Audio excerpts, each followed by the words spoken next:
Kvöld og velkomin í Kastljós. Það óhætt að segja að það hafi mikið gengið á í íslenskum stjórnmálum síðasta sólarhringinn. DVF og Stundin birtu í gærkvöld og í dag hljóðupptökur sem teknar voru með leynd af þingmönnum Miðflokksins og Flokks fólksins þar sem þeir sátu að sumbli á krá við Alþingishúsið. Sumur voru nú reyndar bara á einhvers konar fyllirí. Og þetta voru Sigmundur Davíð Gunnlaugsson, Gunnar Bragi Sveinsson, Bergþór Ólason og Anna Kolbrún Árnadóttir úr Miðflokki og Karl Gauti Hjaltason og Ólafur Ísleifsson úr Flokki fólksins. Þessir þingmenn höfðu sig reyndar mismikið í frammi. Miðflokksmenn voru sýnist manni verstir en ljóst að enginn gengur stoltur frá þessu barborði. Þingmenn Miðflokksins hafa beðist afsökunar en viðbrögð annarra þingmanna hafa verið ýmiss konar. Undrun, sorg og reiði eru orð sem hafa verið sögð í dag. Og það tæki langan tíma að rifja upp öll þau ljótu orð sem þessi þingmenn Miðflokksins höfðu uppi. Og þeir sem vilji kanna þau geti kannski bara lesið á netinu ef þeir ekki nú þegar búin að því. En ég reyndi bæði að fá Sigmund Davíð og Bergþór Ólason, Miðflokksmenn, í þáttinn í kvöld, en þeir hafa ekki svarað skilaboðum. Gunnar Bragi Sveinsson vildi ekki koma hingað í þáttinn í beina útsendingu því hann er ásamt öðrum þingmönnum í veislu á Bessastöðum í tilefni af 100 ára fullveldi Íslands. En ég hitti hins vegar Gunnar Braga núna síðdegis og ræddi við hann og við skulum heyra það samtal.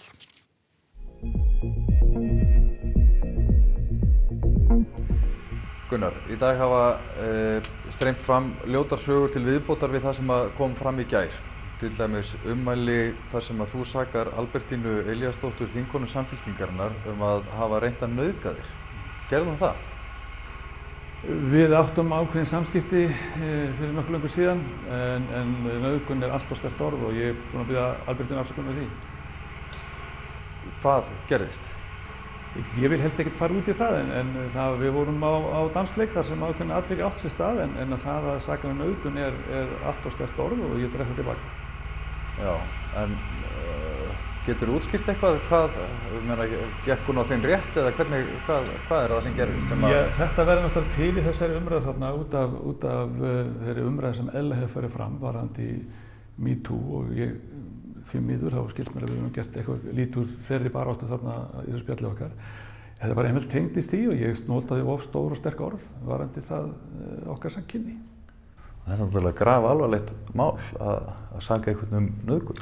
Ég náttúrulega það er ekki verið að saka sjálf sér neitt, það er náttúrulega verið að henda svona fram í fyllerísrausi í rauninni, sko. Því miður þá gerði maður það og það var rangt. Já. Þið sitið þarna nokkur og eru að tala vægast sagt illa samþingmenn ykkar. Það sem kom fram í dag var líka að þið eru þarna að gera grín að Freyju Haraldsdóttur, fyrrverandi þingmanni sem er með fötlun og notar hjólastól og þarna var einhver sem gerði einhvers konar dýrahljóð í samhengi við umræður hana. Nú bara þekki ég þetta ekki, sko, heyrði þetta ekki, hef ekki hlustað á upptökur, sko, en ef að það er, þá er það viðtalega eitthvað sem á ekki að gerast. En þú varst þarna? Já, en ég bara man ekki eftir þessu einar, ég vil bara segja alveg hreint út, sko. Hvað eru þið að tala illa hana? Já, það er góð spurning, hvað vorum við að tala illa hana? Ég bara átta mig ekki alveg á því, ég held að þetta er bara hluti af þessi rausi sem þarna fór fram því miður. Hitt er annað mála sjálfsögðu að oft er það þannig, og ég er ekki að tala Freyju Haraldsdóttur, oft er það þannig að þingmenn er ekki kannski bara þessi hópur, ég er að tala oft á tíma hvor aðra, hvort sem það nú inn í herbyggjum hér einhvers annar staðar, en það að nota svona stór orð er vitanlega óafsakanlegt. Freyja Haraldsdóttir er einn merkilegasti baráttumaður fatlaða. Freyja er náttúrulega bara fyrirmyndar kona í baráttu fyrir fatlaða og hefur náð ótrúlegum árangri. Já, en ég meina þarna eru þið að gera grín að þeim. Já, sem er bara ósæmilegt. Þið eru þingmenn og þið eru þarna á opinberum vettvangi, talið hátt og látið mikið. Já, við erum náttúrulega... Man spyr bara, hvað er að ykkur? Já, þetta er bara mjög góð spurning. Hvað var að okkur, sko? Ég meina, þetta er ekki þannig að við erum að tala svona, láta svona allan daginn, sko. Það er ekki þannig að maður sé að hugsa þessa hluti eins og maður orðaði þarna. Þeir eru samt á opinberum vettvangi inn á bar. Við erum inn á bar og við erum náttúrulega búin að sum okkar, taka hana fram, ekki allir, búin að hefðu átt að sleppa síðustu drykkjónum, það er alveg ljóst og fyrir vikið þá einhvern veginn vissum að bara tengslið við raunveruleikann. Það er einfaldlega þannig. Og ég verð að segja það er afskaplega leiðilegt hvað orð voru notað alla þessa einstaklingar. Það er líka, þú notar orðalag smjör á einhverjum smokki og Friðrik Ómar sem samkynhneigður, hvað? Það er rauninni sama svari. Ég sendi Friðrik Ómar af því ég hafði ekki símann hans skilaboð sem bara innilega afsökun á því að í kringum mig og skólabræður eða systur eru samkynhneigð og frábær kona sem ég þekki sem hefur skipt kyn. Ég ber mikla virðingu fyrir fólki, þannig að það er engin afsökun fyrir sér rauninni heldur en maður hafi verið bara einhverju stórkostlega undarlegu hugarástandi. Og það á því ber maður sjálfur ábyrgð. Já, þá spyr maður ég meina þarna ertu búin að vera þátttakandi og í því að gera grín að konum á kynferðislegum toga. Þú ert að hæðast af fötluðum og samkynhneigðum og tala bara almennt mjög illa allt og alla. Ég veit ekki hversu margir þú getur tekið minnihlutahópa þú getur tekið inn fleiri. Þín pólitíska inneign eftir þessa atburðarás. Hver er hún? Hún hlýtur að vera löskuð. Það er alveg ljóst. Og ætlar að segja af þér eða hvað ætlar að gera? Nei, það segi ég ekki af mér. Af hverju ekki? Af því að ég hef ekkert brotið það. Ég hagaði mér asnalega og ég er ekkert fyrsti þingmaður í sögunni sem gerir það. Við þurfum ekki að leita langt yfir það. Ég meina, þú talar ekki um að hafi brotið það. Maður á ekki að hafa svona orð. Nei, en þú talast að þessu í dag og þú hafir ekki brotið af því. Ég talast ekki það, ég er bara stendur. Já, en ég meina það eru samt siðareglur sem að gilda alþingismenn. Það kann að vera og þær eru mjög skýrar. Það stendur bara að það eigi ekki að kasta rýrð á Alþingi, skaða ímynd þess með framkomu sinni, sem ég heldur hljótum að geta verið sammála að þú hefur gert það. Það er alveg að mörkunum. Já, og það er líka hér að þú átt að leggja þig fram að skapa í störfum þínum heilbrigt starfsumhverfi innan þings og utan. Hvarvetna það sem að þér sinni störfum ykkar þá er hafnað kynferðislegri, kynbundinni áreiti, einelti eða annarri vanvirðandi framkomu. Ég hef algjörlega reynt þetta og komið og stuðlað þessu frá að ég komin á þing.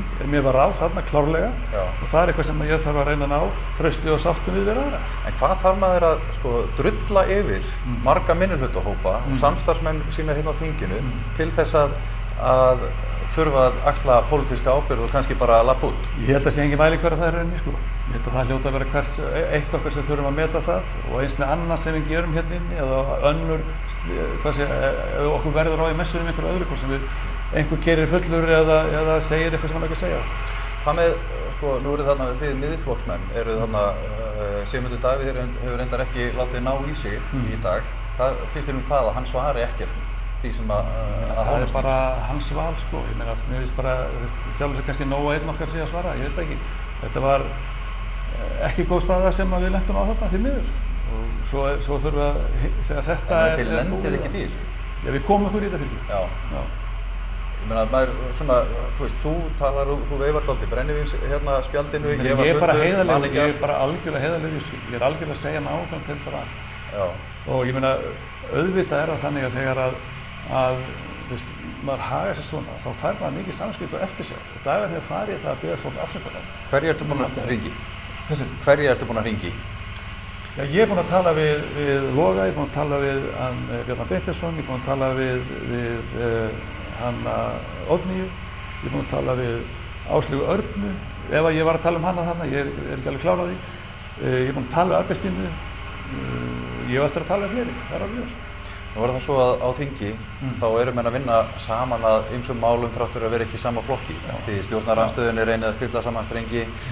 Það er, óhætt að segja að hún er algjörlega splundruð í dag eftir þetta mál. En það ríkir nú ekki mikið traust á milli ykkar og Samfylkingarinnar til dæmis, eða Flokks fólksins. Það er náttúrulega þeirra að ákveða það. Á ummælum þeirra að dæma, þá eru þau mjög ósátt við ykkur. Ég er ekki tiss á því, en við hins vegar að sjálfsögðu mögulega getum við, ég ætla ekki að segja til það, getum við tekið málefnin út fyrir þetta og reynt að vinna þá saman að því, þó svo að það treyst okkur ekki persónulega. Ég get ekki fullyrt um það er einhverju dagar ég við komum til gegnum þetta og við verðum bara að sjá til fyrir það. En þingmenn eru oft saman á málum, þvert á flokka. Þið vinnið að ykkar áherslumálum og slíku. Þú hefur látið jafnréttismálin til þín taka meðan þú varst utanríkisráðherra. Hvernig ætlar þú að starfa núna næstu 3 árin þar sem að þú ert ekki trúverðugur þegar þú talar jafnréttismál, málefni fatlaðra, samkynhneigðra og allar þessar sem að þú hefur verið að svona, tala bara algjörlega fáránlega meina, ertu ekki búin að taka bara stóran hluta af þessum málaflokkum allavega og gera því algjörlega ómarktækan í þeim málflutningi? Ég örugglega skaða það mjög mikið, en ég vona bara hins vegar að svona þess að líta yfir það sem að ég hef reynt að gera og skrifa og segja og hrinda af stað, að það verður kannski tekið meira mark af því heldur en þessari kvöldstund þar sem það fór einfaldlega út fyrir borðs. En það svona stundum sko talað það að rétta innræti birtist þegar menn eru á bak við tjöldin og tala bara frjálslega. Haldur að menn geti treyst þér aftur? Það tala frjálslega heldur en að vera drukkin á einhverjum bar og tala eins og fíll, skilur. Er ekki bara dálítið ódýrt að tala bara að þetta var bara brennivín að tala? Það getur vel verið, það sé ódýrt, og það var þannig. Algjörlega heiðarlegt, það var þannig. Núna hafi bæði þú og Sigmundur Davíð talað það og gagnrýnt að þessar upptökur hafi komið fram og það sé umhugsunarvert að fjölmiðlar birti þessi samtöl. Nú var Donald Trump gagnrýndi líka fjölmiðla þegar hann sagði að hann náðist upptöku þar sem hann var að tala niðrandi konur og sagði grab them by the pussy. Ertu þeirra skoðunar í alvöru að stjórnmálamenn eigi ekki að sæta svona aðhaldi eins og þessu þegar þeir segja eitthvað sem forkastanlegt og þið viðurkennið það sjálfir, það birt síðan í fjölmiðlum, að það eigi ekki að birta slíkt í fjölmiðlum? Ég sagði þetta við blaðamann sem hringdi mig að mér fyndist svona skrítið að nota upptökur sem náð ólöglega og það mín skilningur á að það sé ólöglegt að taka upp. En ég held hins vegar eftir á að þá skil ég vel að blaðamenn skuli fjalla þetta og geri sjálfsög enga athugasemdir við það. En það hins vegar alvarlegt mál ef hvort þannig við einhver annar getur ekki setið út á veitingahúsi eða kaffihúsi einhvers staðar og átt samtal við hvern sem án þess að það sé tekið upp. Það ekki samfélag sem við viljum vera í, burti frá þessu máli sem við vitum okkar skömm. Rétt í lokin, þegar þú gerðir Geir Haarde sendiherra í Washington, þú lýsir í því í einni af þessum upptökum að Bjarni Ben hafði sagt við sig að við þig að þú ættir inn í honum greiða. Þetta eru svona pólitísku hrossakaupin sem menn hafa alltaf talað og kannski lengi síði gegnum en þarna lýsir þú því bara beint og þetta er aldrei áhugavert að heyra það. Svo kemur þú eftir á og segir nei, þetta var bara skrök. Ég er búinn að biðja Bjarna afsökunar á því að hafa farið einfaldlega með rangt mál þarna. Það sem rétt hins vegar sem ég sagði er það að mér fannst snjallt að skipa Árna Þór leið og Geir. Ég held að það yrði auðvelda af því að þetta var umdeilt mjög og það var ekkert létt verk að ákveða það að skipa Geir Haarde sendiherra á þessum tíma. Ég taldi það eins og rétt að gera, það var óskað eftir því. Ég taldi það var réttlætt sem að líka fyrir mig sjálfan af því ég full að trúa Geir. Þannig ég taldi hitt vera í rauninni einfaldara þó að menn hafi verið að velta fyrir sig Árna í lengri tíma. En heldur að fólk trúi því þegar þú segir að við lítum ekki svo á að sjálfstæðismenn skulduðu mér fyrir það? Ég veit ekki, þú veist, sagan segir náttúrulega menn er að gera hverju öðrum greiða. Það var ekki þannig og nótum ég taka fram líka að þeir stjórnmálamenn eða viðskiptamenn sem við gera sendur, þetta er allt menn sem hafa staðið sér frábærlega vel. En, veist, þú ert basically ég fór langt yfir strikið að lýsa þessu samtali Bjarna. Já, þú ert samt bara að lýsa því sem að menn hafa oft talað ég held að gerist ekki svona samskóla. Það ekki, hvernig gerist það? Ég held bara að þannig að menn meti það ef það er einhver stjórnmálamaður sem hættur eða hætta, hvort það gerir gagn einhvers staðar. Það var það sem ég mat eins og þegar var sóttist eftir því að Árni Þór eru sendar og það gerði það. Rétt svona lokin, hvað því að nú er þetta mál ennþá eins og það er, bara rétt í lokin, hvernig metur stöðu þína og annara sem tóku þátt í þessu samtali á þingi núna? Já, það er bara eins með okkur og aðra sem að verður á. Við þurfum að biðjast afsökunar og við þurfum að leita sátta við það fólk sem að við höfum komið illa fram við. Og það er náttúrulega með fleira þetta fólk, það eru flokksmenn, það eru vinir og fjölskylda sem við þurfum að skýra hlutin út fyrir. Og það er náttúrulega bara verkefni, en sem betur fyrir það þannig að ég held það að fólk muni skilja það að við fórum vissfyrir í ríkið og við eigum að skammast okkar þarna.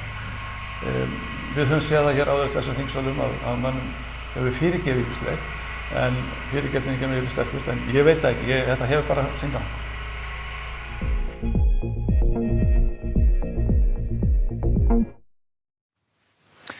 Já, svo mörg voru þau orð. Það er væntanlega góð stemming hjá alþingismönnum á Bessastöðum þessa stundina þar sem þeir fagna fullveldisafmælinu.